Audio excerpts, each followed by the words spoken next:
Hey guys, welcome back to All Around Lego, and today we will be reviewing Lego set 75362. Let's get into it. To start this review off, we'll go over some particulars first. The set has 599 pieces and is currently available for $80. As for the figures, 4 are included and are really nice. First off, we have Inquisitor Merrick. Super nice figure. The blacked out face I do think is a nice detail, kind of adds to mystery of him. I think that's super cool. The helmet looks super nice. I'm not sure if it's a custom mold for Star Wars, but it's really nice how it has the grill up in front that juts out almost like a knight's helmet and then folds back. Looks super nice on that front. And you can put it, and it includes armor for him. Super nice with that aspect also. The armor has a clip in the back for his lightsaber, which I think is super cool. Such a fun detail to include. It's a great way that little kids can play with it, which is really nice. And then the detailing for it is really well. There's prints on the front, then on the back. The legs look really nice. Same thing with the torso. It's all around a really good figure. And of course the lightsaber looks really good with the double-sided Inquisitor lightsaber hilt, I guess is a way to term it. Looks super nice. It's a really complete figure. Next up is Professor Huyang. Looks super nice. The head mold for him is phenomenal. How they got the 2 spikes jutting out of him, and the headlight he has above. It looks super cool. Really nice that they made a custom mold for him. The eyes look really well, and the detailing on this figure is really good. And then it continues down into the torso and legs. Looks really nice. The back, he has a little custom print for his back, which looks super cool. It's an amazing figure. It's really nice how it's unique to the set also. Next up is the Ahsoka. Get the white lightsabers, which is really cool.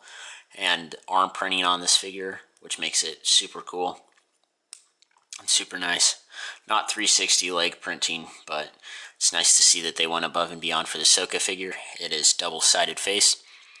And it's nice how the head for Ahsoka is a newer print. It's a little bit longer than her Padawan, but not as long as her Season 7 Clone Wars and her Rebels one. It looks super nice though. Really well done for it. The rest of her is otherwise pretty standard, what you would expect for a figure like this. Overall looks really, really well. And then your last figure you get is Sabine Wren. Super nice. Got the green lightsaber and the purple hair, which looks really well. Double-sided face. The metallic printing and colors just flow really well on this figure for both the torso and the legs. It's nice how they included it on the back too. Looks really nice. No arm printing for this figure, however it's still good. And then you get the helmet. Looks super nice. Very well detailed. It includes the rangefinder. Really nice how they got the blue accents there with the brown and the indent even. It looks super nice. And you can just put it on, and then it comes with 2 blasters that you can use. It's a super well done figure. I like it a lot. Looks really, really well like that in either version. As for the actual set itself, it's a pretty big build for a just under 600 piece set. Looks really nice. To start it off, in the back you got 1 smaller engine and then 3 larger engines. Looks really, really cool.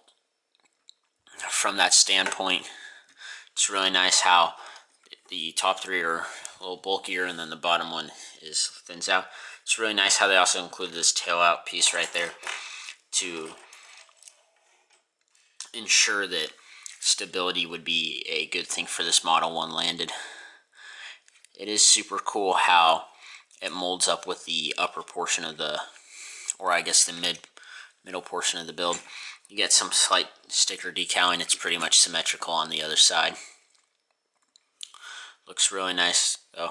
And then you get these panels here with the main body, which has that like good amount of bulk that juts out when you can see it. It's really nice with that, and then it fits perfectly like in a glove into the wings, which as you can tell they do rotate, but we'll do more on that later. And then these compartments open up. You have a space where you can put wrenches and stuff, like you can see one there. You also got like a little bed in there where the cabin can sit. Minifigure won't fit in there, but it's a nice detail. You can close it.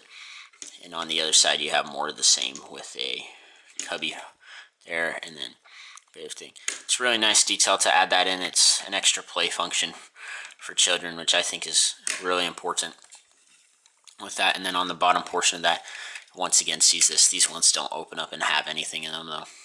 And then you got some sticker decaling on both sides. As you can tell, there's a pretty glaring issue on this side with there's nothing on either of the wings, whereas if you flip it over, it has incredible detail. It gets these stripes done very well on both wings. I really like how that looks. And then it folds back. You got two sticker decals right there, and then the red lines extend you, and it's pretty cool. Got a little back part fitting out. It's almost entirely studded off, which I'm not sure how I feel, but it does give that iconic Lego look. Another thing is they do have some areas where they don't like fully merge well together, which I definitely think is a con. I'm not sure how I like that. It doesn't have like that smooth one that I think the first one executed pretty well, which is definitely a downgrade. I also like how the turning wheel isn't massively in the way with things. It pretty much blends really well into from the thin cockpit into the upper back.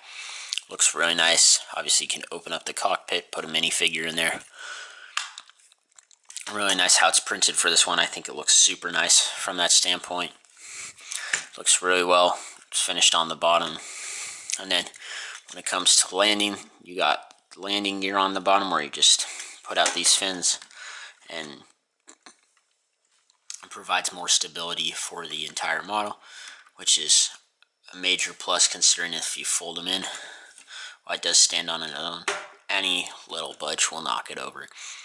So it's really nice. This area right here by the fold down, it allows you to pick it up and swoosh it around, which I think is really cool. And you can even like turn it a bit and then have it like flying sideways, which is really cool. On the front, you got your two stud shooters that will shoot out on either side, which provides a fun functionality for children. I think that's an interesting thing to add in. And it folds really well. It's a really solid model all around. Thanks for watching. Be sure to have a great rest of your day, and I'll see you next time in All Around Lego.